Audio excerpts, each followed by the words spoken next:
Faly miarabantsika rehetra indray rakizy.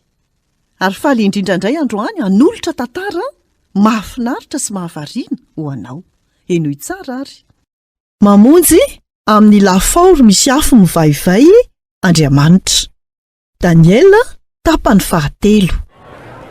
Nampanao sary vongan'olona goavana lehibe ny mpanjaka. 3 metatra ny sakany ary 30 metatra ny ahavony. Tsy misy olona tsy ahita azy io.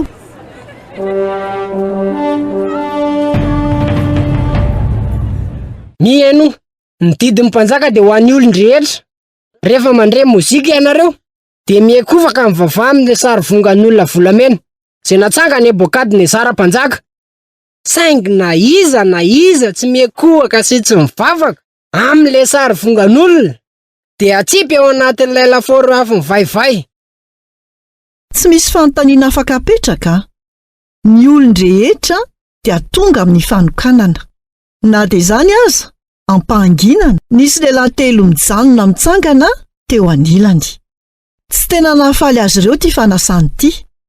Taona maro lasa teo alohan'izao izy ireo no nosamborina sy noentina avy tany amin'ny tany Israely ho an'ny Babilôna. Very ny trano fonenany, saingy tsy very kosa ny finoany an'Andriamanitra. Fantany fa lasa lavitra loatra ny didin'ny mpanjaka. Mivavaka amin'ny sampy, tsy isy izany.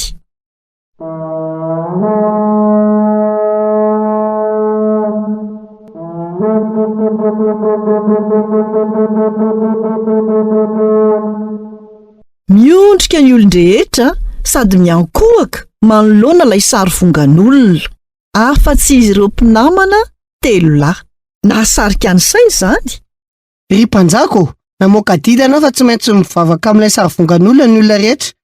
Misy jiostelany efa tsy mankatony didinao. Ahoana? Tsy mankatony didiko very zareo? Ho eto aty amiko avy hatrany reo?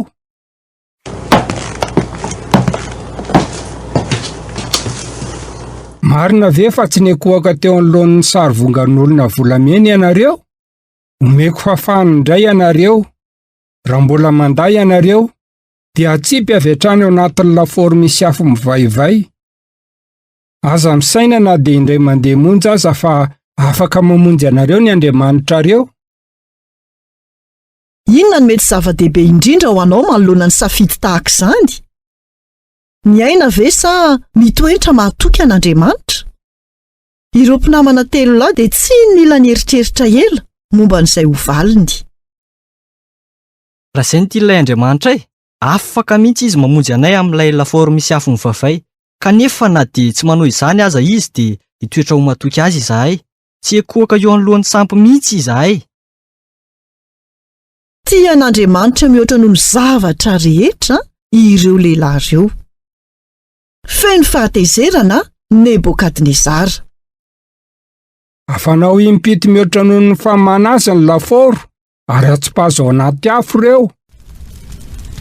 Natsipy tao anaty lafaoro misy afo mivaivay izy ireo. Na may loatra ny lafaoro, anika maty ny lelafo ireo miaramila izay nanipy azy ireo. Nojeren'ny mpanjaka ny tao anaty afo.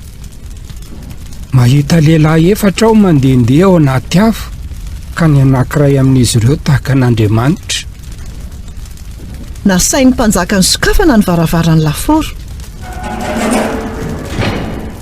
Mivoary mpanompon'ilay Andriamanitra mahery indrindra. Tsy nisy may na nolalovana-afo akory dia nivoaka avy tao anaty lafaoro ireo lehilahy ireo. Tsy nisy singam-bolony kaikony na fofonafo teo amin'ny akanjony. Namonjy azy ireo tokoa tamin'ny afo Andriamanitra. Fantatreo ve ty Andriamanitra izay mahay manao zava-mahagaga tahaka izao ity? Mitoera ho mahatoky azy hatrany na aiza na aiza. Izay indray no anjara hafatra ho antsika tamin'ity anio ity. Tahiny tompo daholo, nanolotra ny tantara Zokomy.